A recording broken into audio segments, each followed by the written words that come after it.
fateci largo che passiamo noi, siamo ragazzi fatti col pennello. Rispetto la sua posizione. No, manca voi, io invece vi rispetto, perché siete dei mascalzoni. Dovete rispettare le istituzioni. No, siete dei mascalzoni, ladri al governo ci stanno. Perché non vanno via cosa?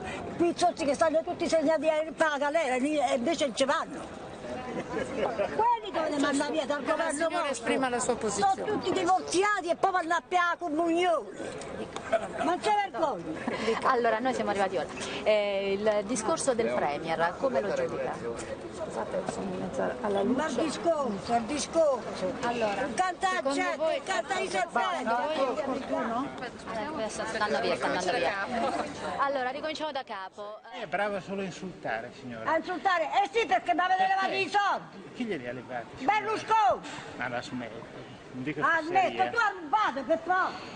La denuncio se dice che ho rubato. Ho 85 anni, ma che me fai? È finito il pazzo di Mussolini, oh! Eccetera. Può dire quello che vuole mascherandosi dietro le carte. Ma non è così. Hai capito? E andate a mangiare polenta ai paesi vostri, che noi abbiamo la vacchia a Roma. Voi non sapete che porti in bagnare.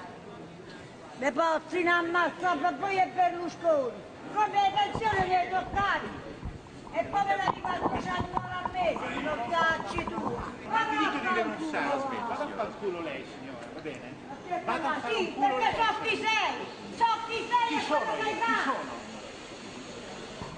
Oh, è passata Mussolini e ancora stiamo a pagare i dacimi dell'antenati tua l'immortale. Vogliamo quindi ribadire quei contenuti già in buona parte attuati anche con la legge di stabilità. Ah, buffone! Allora, io non sono straguadagno. Cornuti!